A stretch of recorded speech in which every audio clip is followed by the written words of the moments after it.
দর্শক বন্ধু, ডায়াবেটিস ধরা পড়ার পরে অনেকেই এই প্রশ্নটা করেন যে ডাক্তারবাবু, ওষুধ কি আমাকে সারা জীবন খেতে হবে? এই প্রশ্নটা আমরাও আপনাদের অনেকের কাছ থেকে পেয়েছি। অনেকে আবার জানতে চান, ওষুধ ছাড়া কি সুগার নিয়ন্ত্রণ সম্ভব? অনেকে বলেন শুধু ডায়েট করলেই হবে, আবার অনেকে বলেন ওষুধ ছাড়া সুগার কমানো সম্ভব নয়। আবার অনেকে বলেন একবার ওষুধ শুরু করলে সেটা বন্ধ করা সম্ভব নয় কোনোদিন। কিন্তু আসল সত্যিটা কি? ডায়াবেটিস রোগীদের কি সারা জীবন ওষুধ খেতেই হবে? নাকি সুগার সত্যি রিভার্স করা সম্ভব বা সম্পূর্ণ নির্মূল করা সম্ভব? কিংবা ওষুধ ছাড়াও কি ডায়াবেটিস রোগীরা চলতে পারেন? এই নিয়েই আজকের পর্বে আমরা আলোচনা করব। আজকের পর্বে আমাদের সঙ্গে রয়েছেন বিশিষ্ট চিকিৎসক এন্ডোক্রিনোলজিস্ট ডক্টর সোহম তরফদার। আমি স্যারের কাছে যাব, অনেকগুলো প্রশ্ন আছে, সেগুলো নিয়ে আলোচনা হবে। ভিডিওটি শেষ পর্যন্ত থাকবেন। আশা করি আজকের পর্বের আলোচনায় আপনারা উপকৃত হবেন। ভিডিওটি ভালো লাগলে লাইক করবেন। প্রশ্ন বা মতামত থাকলে অবশ্যই কমেন্ট বক্সে লিখবেন এবং শেয়ার করবেন। আসুন আজকের আলোচনা শুরু করি।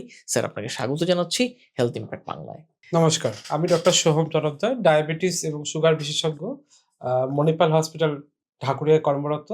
আমি ধন্যবাদ জানাই হেলথ ইমপ্যাক্টকে এরকম জরুরি একটা প্রশ্ন তুলে ধরার জন্য। স্যার, শুরুতে আমরা যেটা জানতে চাইবো যে ডায়াবেটিস কত প্রকার?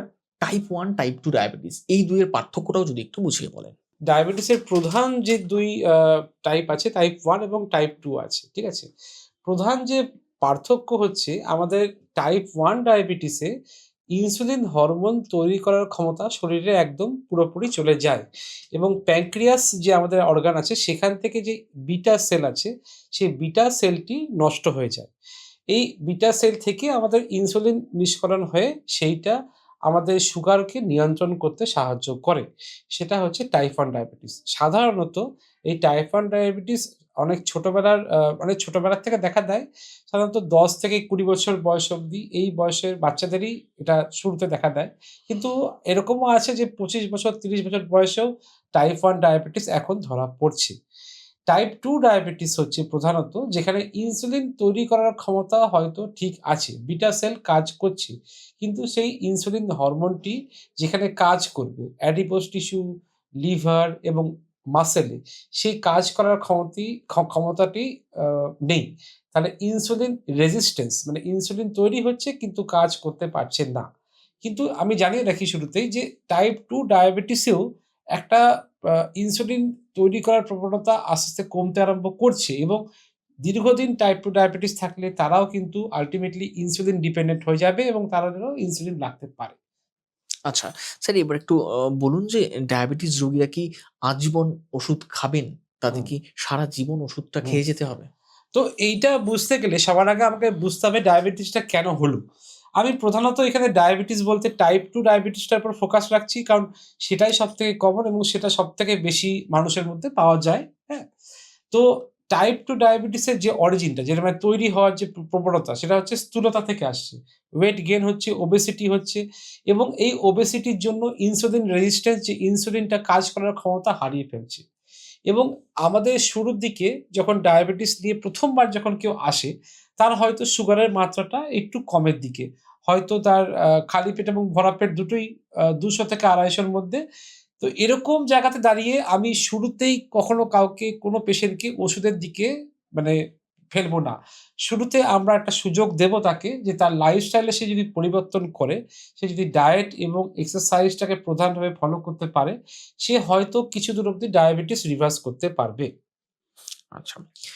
এবার স্যার আপনি বলুন যে কোন ধরনের রোগীর ক্ষেত্রে ওষুধ কমানো বা বন্ধ করে দেওয়া সম্ভব হয়? ঠিক।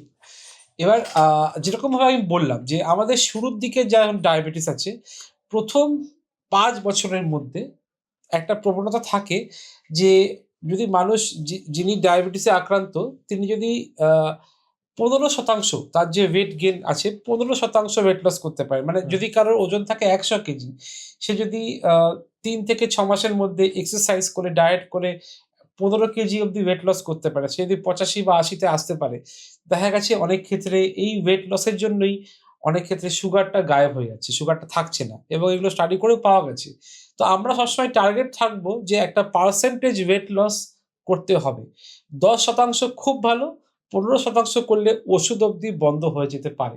কিন্তু এটা মনে রাখতে হবে সবসময় যে এটা শুধুই সম্ভব শুরুর দিকে ডায়াবেটিস যার মাত্রা একটু কমের দিকে আছে যদি আমার দীর্ঘদিন ডায়াবেটিসের রোগী হয় যার মাত্রা অনেক বেশি, হয়তো ২৫০, ৩০০, ৪০০ এর বেশি হয়ে গেল, সেই ক্ষেত্রে হয়তো ওষুধ ছাড়া যদি আপনি মানে শুধু ডায়েট এবং এক্সারসাইজ করেন, সেটা আপনার শরীরের জন্য ক্ষতিকারক।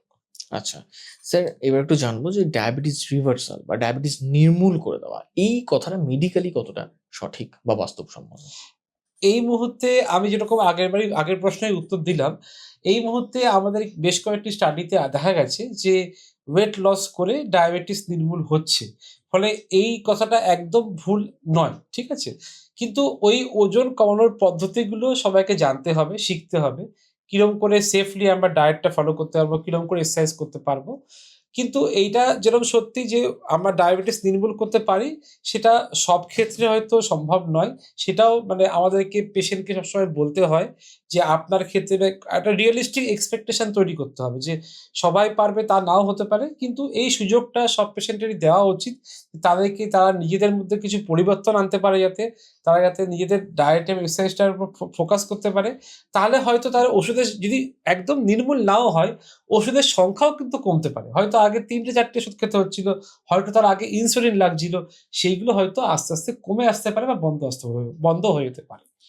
ডায়াবেটিস রোগীরা যদি নিয়ম মেনে চলেন, যদি ডায়েট বা ওষুধ বা ডাক্তারি পরামর্শ মেনে চলেন, তাহলে ডায়াবেটিসকে সম্পূর্ণ নির্মূল করা সম্ভব। এর উত্তর হ্যাঁ বটে, নাও বটে। ঠিক আছে। কিছু দূর অবধি সম্ভব হয়তো। কিন্তু আমরা দেখেছি যে বেশিরভাগ ক্ষেত্রে যারা ওয়েট লস করছেন বা ডায়াবেটিস তার গায়েব হয়ে যাচ্ছে, সেটার প্রবণতা রয়েই যাচ্ছে। সে হয়তো আজকে না হলেও ৫ বছর পরে আবার তার ডায়াবেটিস দেখা দিচ্ছে। ফলে এইটা একটা সাবধান বার্তা থাকবে যে, আপনার যদি ডায়াবেটিস আপনি দেখলেন যে, আমি ডায়েট এক্সারসাইজ করেছি, আমার সুগার নির্মূল হয়ে গেছে, তার মানে এটা নয় যে, সেটা পরবর্তীকালে ফিরতে পারে না। সেটার জন্য আপনাকে প্রতিনিয়ত এটলিস্ট ৬ মাস থেকে ১ বছর অন্তর, অন্তর আপনার সুগারের পরীক্ষা করতে থাকতে হবে। কারণ যেকোনো সময় পরবর্তীকালে এটি ফিরতে পারে। আচ্ছা, যদি কেউ চিকিৎসকের পরামর্শ মেনে সঠিক নিয়ম মেনে ওষুধটা কন্টিনিউ করলেন না, খেলেন না, অনিয়মিত ওষুধ খেলেন বা হুম, কখনো, কখনো বন্ধও করে দিলেন, হুম। সেক্ষেত্রে কি ধরনের ঝুঁকি বা সমস্যার মুখোমুখি হ্যাঁ, হতে হতে পারে? সেক্ষেত্রে ডায়াবেটিসের যেটা প্রধান ঝুঁকি হচ্ছে, ডায়াবেটিসের মধ্যে দুর ২ ধরনের সমস্যা দেখা দিতে পারে। একটি হচ্ছে মাইক্রোভাস্কুলার এবং ম্যাক্রোভাস্কুলার কমপ্লিকেশন। আমি সহজ ভাষায় বলি, সবথেকে ছোট, ছোট ধমনী যেখানে থাকে, কিডনি এবং চোখের মধ্যে এই দুটি জায়গাতে আমাদের মেইন ফোকাস থাকে যে আমাদের চোখের মধ্যে রেটিনোপ্যাথি দেখা দেয়, চোখে দেখার সমস্যা আসতে পারে, চোখের মধ্যে ব্লিডিং হয়ে যেতে পারে এবং আমরা কিডনির সমস্যা আসতে পারে। কিডনির মধ্যে kidney failure, chronic kidney disease এবং লাস্ট অব্দি ডায়ালিসিস অব্দি রাখতে পারে। এছাড়া নার্ভের সমস্যাও দেখা দেয়, পায়ের তলায় জ্বালা, জ্বালা ভাব বা ঝিনঝিন করা এবং পায়ের তলায় ঘা হয়ে যাওয়া, ডায়াবেটিক ফুট আলসার এইগুলি সমস্যা হতে পারে। এছাড়া পরবর্তীকালে হার্টের সমস্যা এবং স্ট্রোক এইগুলি খুব বড়, বড় সমস্যা। যদি প্রতিনিয়ত সুগার নিয়ন্ত্রণ না থাকে এই অনেকগুলো ঝুঁকি কিন্তু দেখা যেতে পারে। আপনি যে একটু আমাদের দর্শকদের জন্য বলে দিন যে ডায়াবেটিস রোগীদের ওষুধ খাওয়ার সঠিক নিয়মটা কিরকম? কখন তারা ওষুধ খাবেন? কিভাবে খাবেন? কি পদ্ধতিতে? আচ্ছা, এইটা আমি পরিষ্কার বলে রাখছি যে এইটা কিন্তু কোনো ফিক্সড নেই যে এই ওষুধটা এই সময় খেতে হবে। সবথেকে ইম্পোর্টেন্ট হচ্ছে আপনাদেরকে বিভিন্ন ওষুধের নিয়মাবলী আলাদা, আলাদা হয়। সব রকম ওষুধ কিন্তু একই নিয়মে ফেলা যাবে না। বেশিরভাগ ওষুধই যেগুলো ইনসুলিন নিষ্করণ করতে সাহায্য করে, সালফারোলিউরিয়া গ্রুপের ওষুধ সেইগুলো খাওয়া হয় খাওয়ার আগে এবং মেটফর্মিন জাতীয় ওষুধগুলো খাওয়া হয় খাওয়ার পরে। কিন্তু আমরা চেষ্টা করি সবসময় একটা ফিক্সড নিয়মে পেশেন্টকে রাখতে। যাতে একটা দিনের ফিক্সড সময়তে সে ওষুধটা খায় এবং ওষুধটা সম্ভবত মানে ১৫ থেকে ৩০ মিনিট আগে, খাবার আগে। হয় সকালে নয় রাতে। এটাই আমাদের নিয়মাবলী থাকে। আচ্ছা, তাহলে স্যার ইনসুলিনটা কখন গিয়ে শুরু করতে হয়? আপনারা আচ্ছা, কখন ভাবেন ইনসুলিন এবার আমি বলি যে টাইপ 2 ডায়াবেটিস সেখানে শুরুতেই ইনসুলিন লাগবে এরকম নয়। শুরুতে আমরা ডায়েট এবং এক্সারসাইজ দিয়ে চেষ্টা করি। হুম, দীর্ঘদিন ১০ বছর ডায়াবেটিস থাকার পরে এরকম হতে পারে যে, যেই ওষুধগুলো আগে কাজ করছিল তার মানে ক্ষমতা কমে আসছে। তার প্রধান কারণ হচ্ছে আমাদের বিটা সেল যেটা আছে প্যানক্রিয়াসে সেখান থেকে ইনসুলিন তৈরি করার ক্ষমতা কমে আসছে এবং তার পরবর্তীকালে আমাদের ইনসুলিনের মাত্রাটাও কমে আসছে। সেই ক্ষেত্রে আমাদেরকে ইনসুলিন হরমোনটি হয়তো দিতে হতে পারে। শুরুতে আমরা চেষ্টা করি যে ইনসুলিনের সংখ্যা বা পরিমাণ হয়তো কম দিয়ে আরম্ভ করতে, যেটি দিনে ১ বার দিলেও কাজ হয়, সেরকম ইনসুলিন দিয়ে আরম্ভ করি। যদি পরবর্তীকালে সেটা নিয়ন্ত্রণে না আনতে পারে, সেই ক্ষেত্রে আমরা ওষুধটাকে রিপ্লেস করে শুধু ইনসুলিনেও শিফট করতে পারি। আচ্ছা। স্যার এবার একটু আপনি দর্শকদের জন্য বলুন যে কত ঘন, ঘন সুগার পরীক্ষা করা উচিত এবং কোন রিপোর্টগুলি খুব গুরুত্বপূর্ণ? যাদের সুগার নিয়ন্ত্রণে আছে, যারা চিকিৎসাধীন আছেন, তাদেরকে সাধারণত আমরা ডাকি হচ্ছে ৩ মাস অন্তর। ফাস্টিং ব্লাড সুগার পিপিবিএস এবং HbA1c। HbA1c হচ্ছে একটা এভারেজ ব্লাড গ্লুকোজ। গত ৩ মাস ধরে আপনি কিরকমভাবে ডায়েট এক্সারসাইজ করছেন বা ওষুধটা আপনি কতটা ঠিকঠাক খাচ্ছেন, সেটা বোঝার জন্য HbA1c টেস্টটাও করা হয়। যাদের সুগার নিয়ন্ত্রণ নেই, যারা সবে চিকিৎসা আরম্ভ করেছে, সেই ক্ষেত্রে আমরা ২ সপ্তাহ পরে বা ১ মাস অন্তর, অন্তরও ডাকতে পারি।